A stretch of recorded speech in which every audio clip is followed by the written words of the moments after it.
I sat on the roof of our house in Miami, watching the sun slowly sink into the ocean, painting the sky in shades of crimson and gold. In my hand was a glass of juice, but I barely noticed its taste. My thoughts circled around a single question. How did Noah and I get to this point? It seemed like only yesterday our home was filled with laughter and conversations, and now, silence. A silence louder than any words. Our days had become like a worn-out record, repeating the same tune. Noah was always working. It felt like his laptop knew more about him than I did. I buried myself in routine. Cooking, housework, the occasional call with friends. Even when we sat at the same table, our conversations boiled down to, "How was your day?" "Fine," followed by each of us retreating back into our separate worlds. I thought back to when we first met. He had been so vibrant, open, like a book you wanted to read and reread. But now, we were like neighbors, accidental companions in this house. Maybe it was me who had stopped trying. Maybe it was him. Or maybe it was both of us. The cool breeze on the roof brushed against me, but inside something was burning. An uneasy mix of anxiety and despair. Glancing at the city lights, I caught myself wondering, could this still be fixed? Could we try? But how? The thought lingered in the air, like the last rays of sunlight slowly fading away. The distant sound of waves grew louder, filling the void.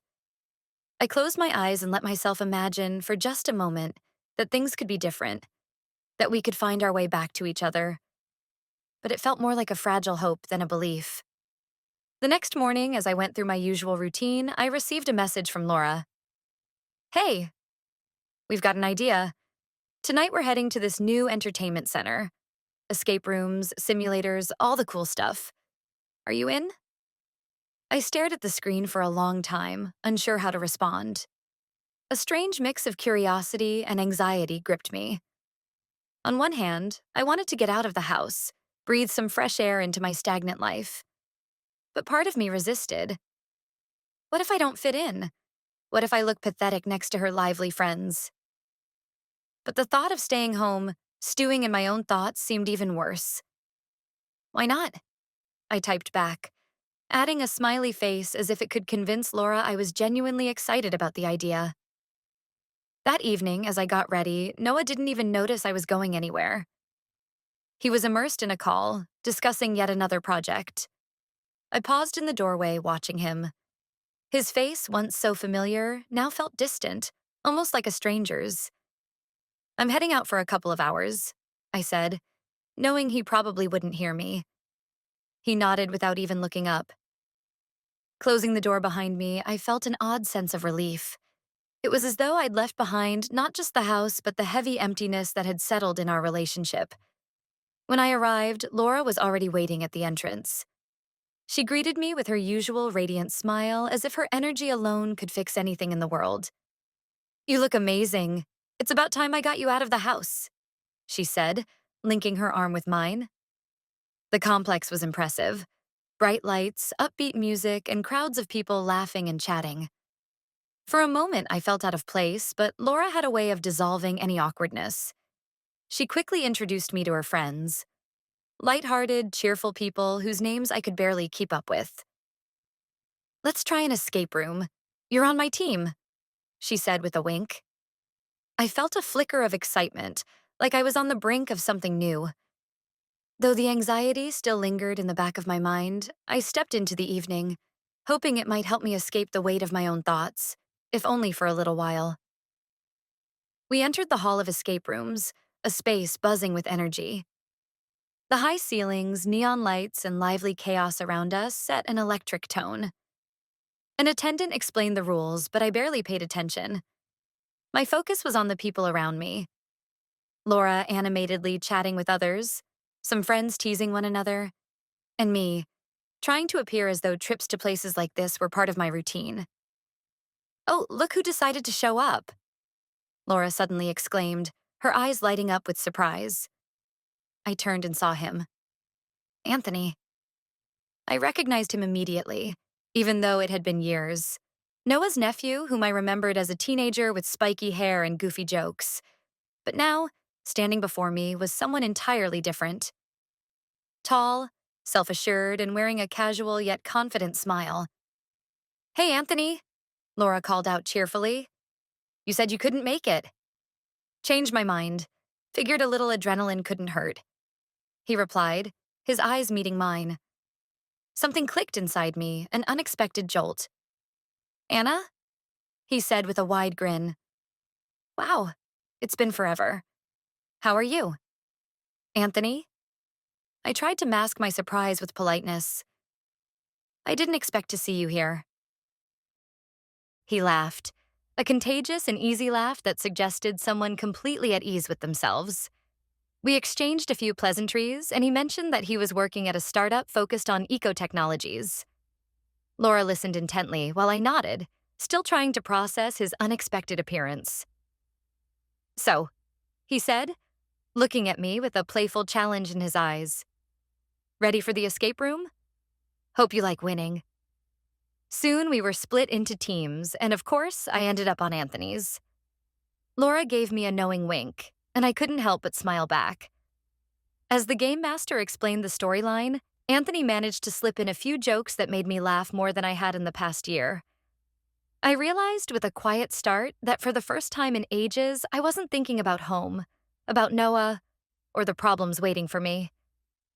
This man, who had once been a boy in baggy clothes, had suddenly become the center of my attention. Time in the escape room flew by. Anthony proved to be not only resourceful, but also remarkably composed under pressure.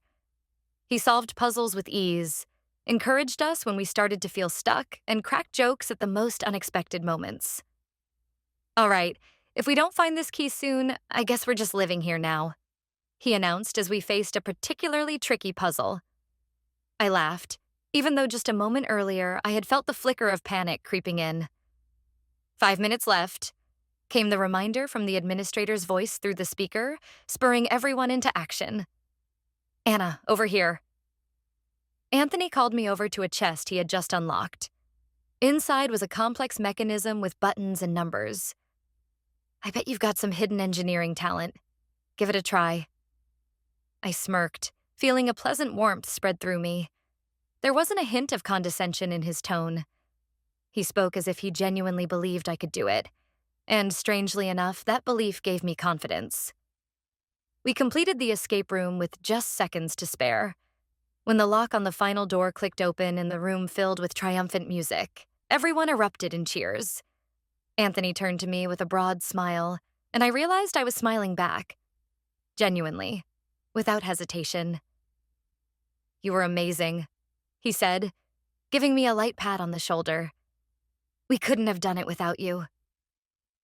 After the game, our team decided to take a break. Some people went to grab drinks, while others stayed behind to chat about the experience. Anthony approached me with 2 bottles of lemonade and offered me one. "Victory always tastes sweeter," he joked.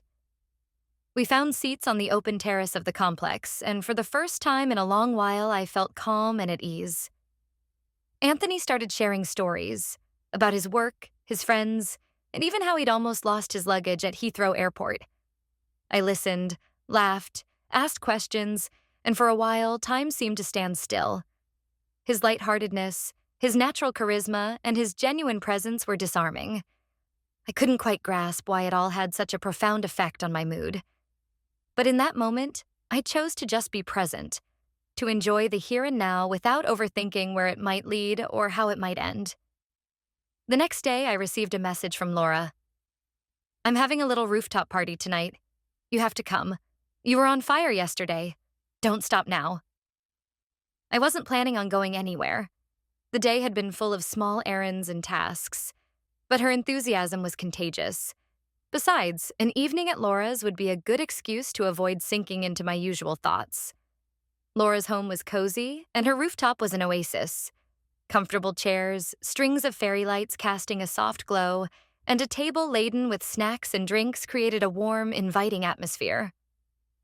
The guests were already gathered, looking relaxed and carefree, as if worries and troubles didn't exist. And of course, Anthony was there.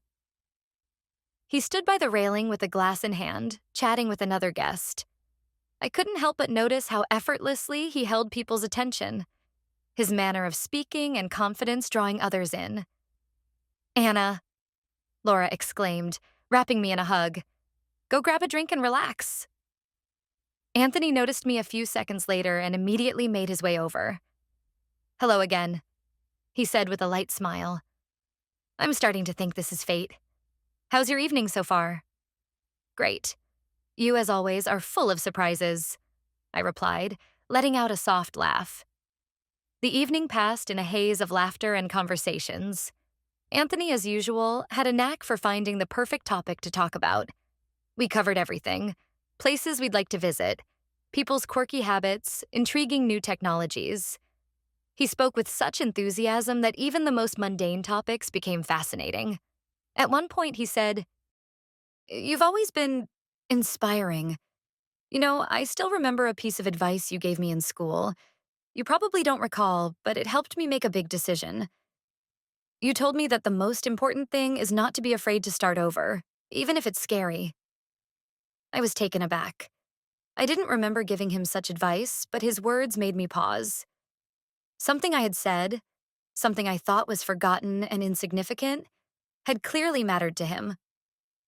As the night wore on, the air on the rooftop grew cooler, but no one seemed in a hurry to leave. Laura put on some mellow music, and the conversations continued. Anthony moved closer to me and said softly, "If you're tired, we could take a walk. There's a waterfront nearby. It's beautiful at night." Without hesitation, I agreed. The suggestion felt like a natural continuation of a night filled with ease and warmth. We walked down to the waterfront, where soft streetlights cast a gentle glow over the path.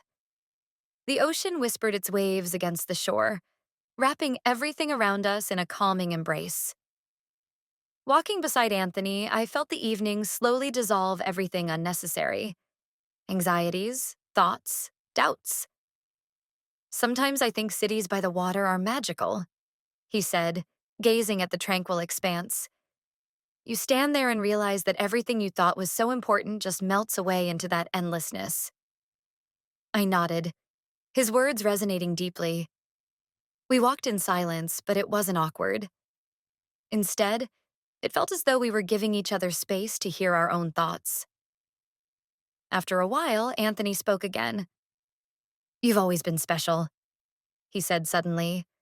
"And I don't mean that as some empty compliment. You carry a kind of light in you, even if you don't realize it." I stopped, startled by his honesty. His voice was calm, sincere, with no trace of superficial charm. In that moment, I felt his words stir something deeply buried inside me, something I hadn't allowed myself to feel or acknowledge for a long time. "You overestimate me," I replied with a soft smile, trying to diffuse the intensity. "But thank you. It's nice to hear." We kept walking. Our conversation grew more personal with every step. Anthony spoke about his work, the struggles of starting out, and the moments of doubt when he felt he wasn't good enough.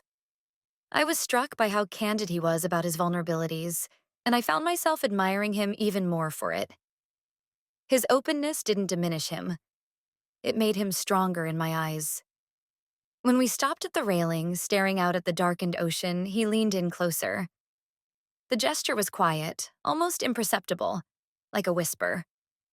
I closed my eyes and let the moment happen. His touch was soft, warm, like the flow of the evening itself. It was a brief moment, but I knew I would never forget it. In that instant, all I felt was honesty and the remarkable sense of time standing still. No past, no future, only now. The morning began with the familiar sound of my alarm and a faint dizziness from lack of sleep.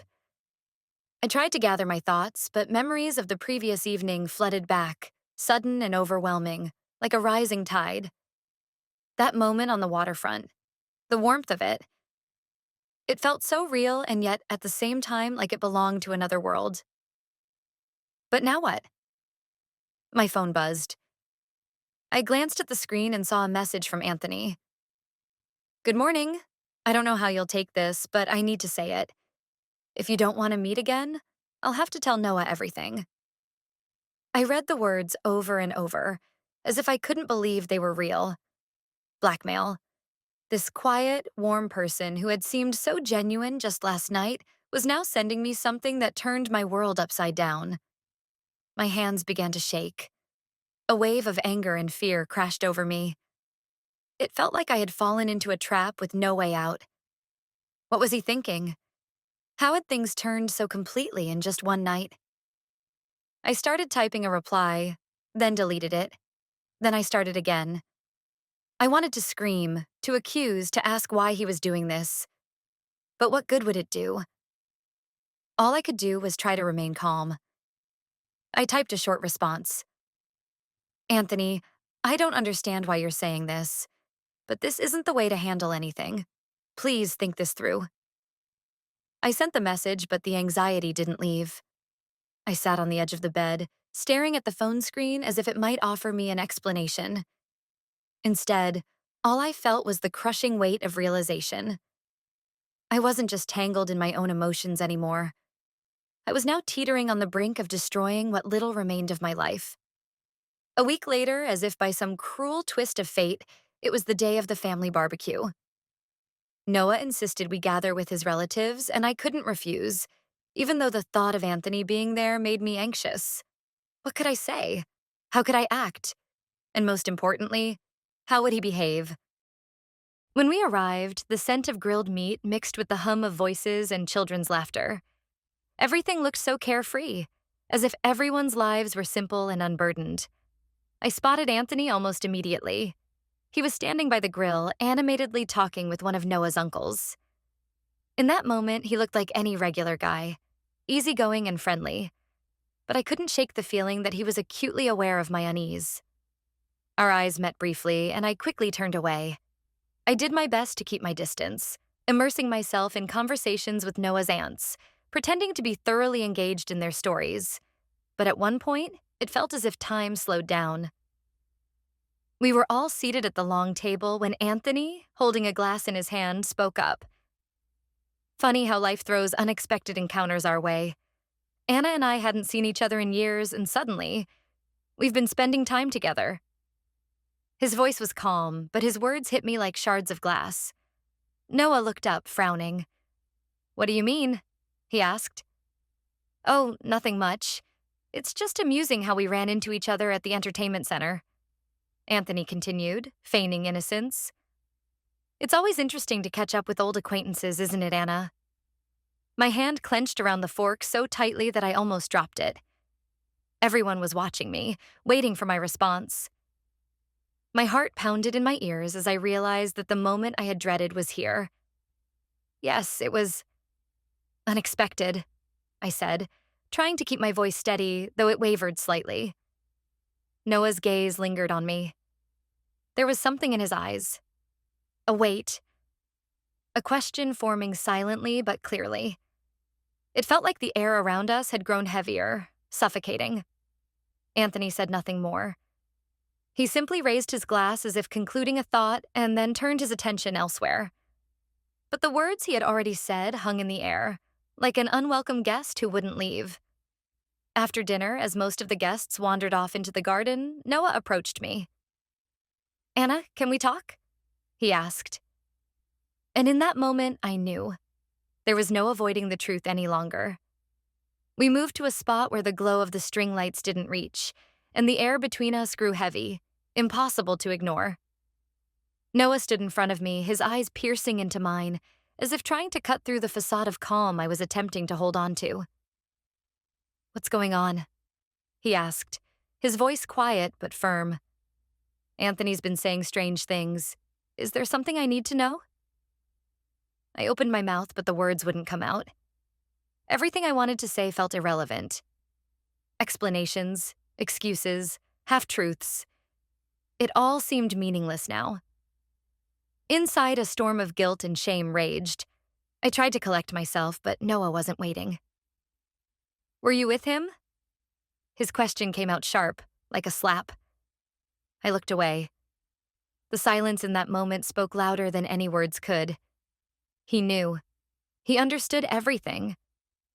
"Oh my God," he exhaled, stepping back as if trying to shield himself from a blow that had already landed. Anna, how is this even possible? It's Anthony, my nephew. How could you? It's not what you think, I finally said, but even I didn't believe my own words. It was a mistake. I didn't plan for any of this. Didn't plan for it? His voice rose but quickly dropped again, trembling, almost a whisper. And yet it happened. Do you even realize what you've done? I had no answer. All I could do was stand there, watching as he turned away, trying to make sense of the thoughts that had shattered everything between us. I can't do this right now, he said, glancing back at me over his shoulder. His voice was filled with pain. I thought there was still something left to save, Anna, but you've killed it. I can't even look at you anymore. He walked away, leaving me alone. The seconds stretched into what felt like hours, and I stood frozen, as though my feet had grown roots into the ground. Nearby, I could hear the voices of guests mingling, the laughter of children, but all I could hear clearly was the hollow sound of my own emptiness. Noah didn't look back, and I realized in that moment that I had just lost everything that mattered to me. That night became the mark of my descent into uncertainty. Noah left, and deep down, I knew there was no way to bring him back. That night after the confrontation was the longest of my life. I sat in silence, arms wrapped around myself, trying to make sense of how everything had unraveled so quickly. It felt like just yesterday I was searching for a way out of the monotony, and now I was staring at the ruins of my marriage, unsure of where to go next. The next morning, I packed up Noah's things and left them by the front door. I knew he wouldn't come back, but I wanted to show respect for his decision, even if it felt hollow. My own choices now seemed meaningless. I had severed ties with my past, with a husband I had grown distant from, and with Anthony, whose sudden duplicity had been the final blow. Anthony sent me another message. It was brief. I'm sorry for everything. I never wanted it to end like this. I read it, then deleted it without replying. I couldn't tell if his words were sincere, and I no longer cared to find out. For me, he was no longer part of my life. The days that followed turned into a sequence of simple, almost mechanical actions. I went to work, cleaned the house, avoided conversations. At some point, I realized I wasn't living. I was just existing. I had to find a way to stand on my own, to figure out who I was without Noah, without the role of a wife that I had played for so many years. I signed up for painting classes, something I had dreamed about long before getting married. I bought tickets for sunrise yoga sessions by the ocean, where each morning began with the endless view of the water. I started looking for small joys, moments that helped me feel less lost. This new life was full of mistakes and uncertainties. But for the first time in years, I felt like I was moving forward. Looking back on everything that had happened, I didn't blame anyone but myself. Still, I tried to learn from my mistakes. Maybe someday, I would be able to trust again, to build relationships again. But for now, my journey was about me. I watched the sunset over the ocean, much like the evening when it all began. But this time, I wasn't waiting for someone to save me. I was building my own path. And in that, despite the pain and loss, there was a strange sense of freedom. A week had passed since that ill-fated family evening. Noah hadn't returned, but the silence of his absence no longer felt oppressive. I focused on myself. I started journaling, took longer walks, and even enrolled in the painting courses I had always dreamed of. Yet one thought refused to leave me. Why had Anthony acted the way he did? His sudden blackmail and destructive words didn't align with the person I thought I knew. I had deleted all his messages, but his voice lingered in my mind. And as if fate wasn't done with me, a few days later, returning home from a walk, I found a letter in my mailbox.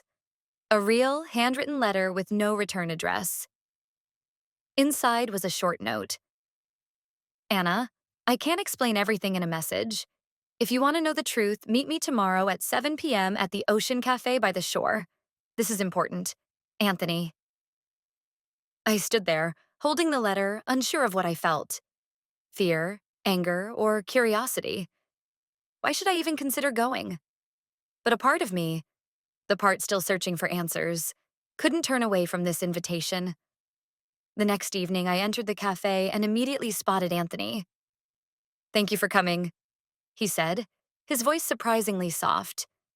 "I know you have every reason to hate me, but you need to know. I didn't send the message you received after that night." My brow furrowed.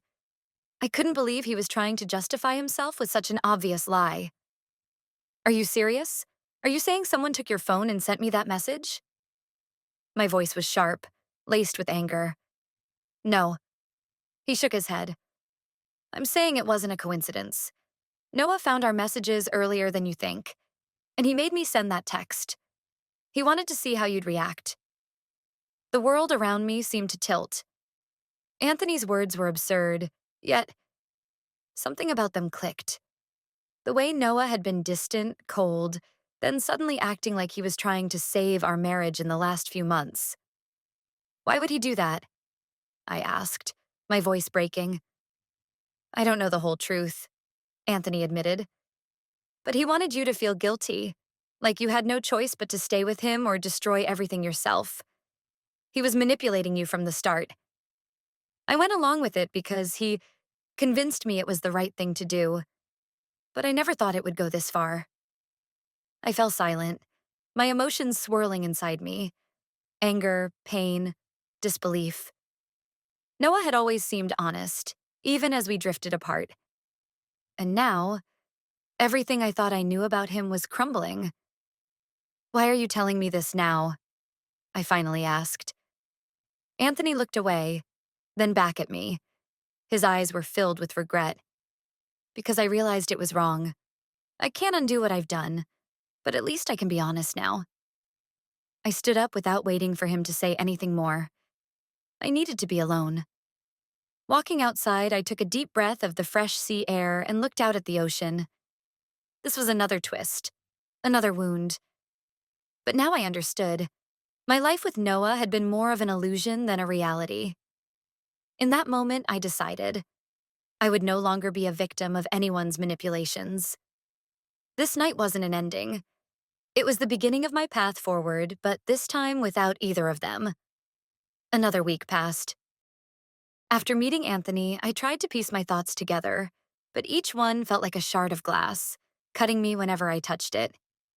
Noah hadn't reached out, and I decided it was better that way. Anthony hadn't written again, but his words lingered in my mind.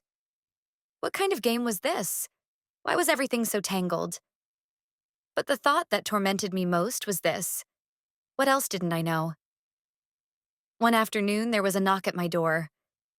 "Anna, I know this is strange, but we need to talk," Laura said, stepping inside almost immediately. "Did something happen?" I asked, closing the door behind her. She looked at me, her expression filled with concern. "Do you remember that rooftop party? The night you went for a walk with Anthony?" she began. "Yes, of course."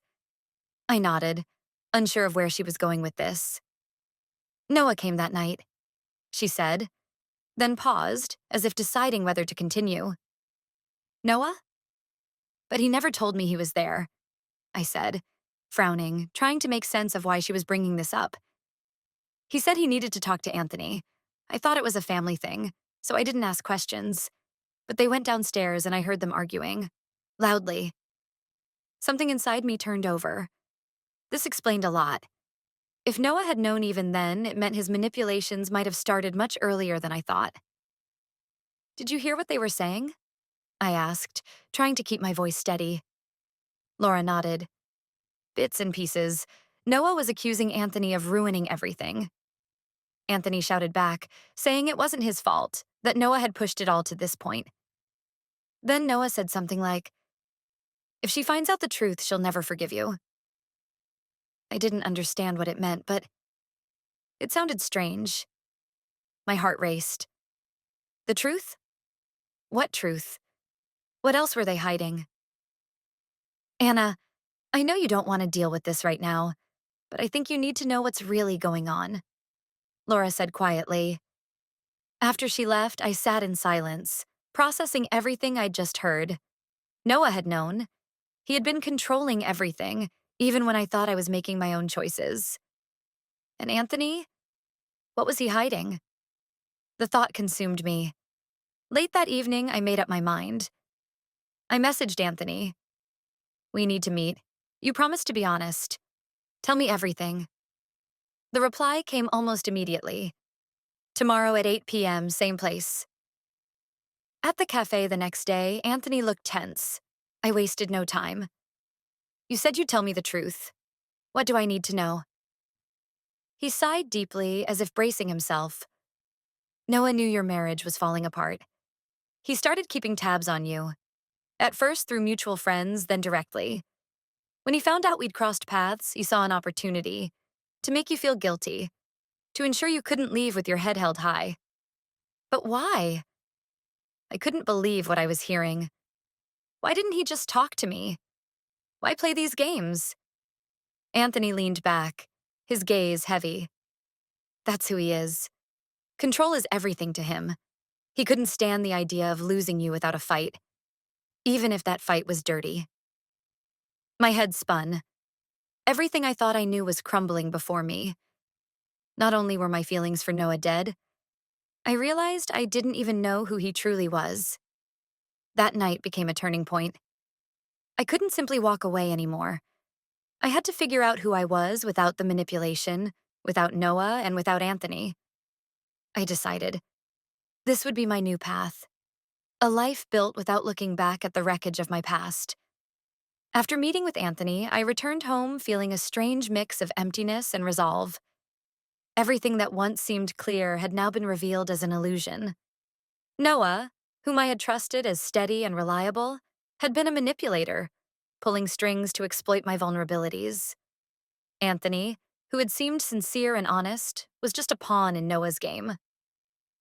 But the question that haunted me most was this: how long had I allowed others to define my life? I didn't sleep that night. Sitting at my desk with a notebook, I began to write everything down. My mistakes, my feelings, my desires. It became a ritual of sorts, a form of cleansing, as if I were extracting everything toxic and unnecessary from within. By morning, as the city began to stir, I knew one thing for certain. I would no longer be a part of their game. The next day, I summoned the courage to call Noah. He picked up immediately, his voice calm and composed.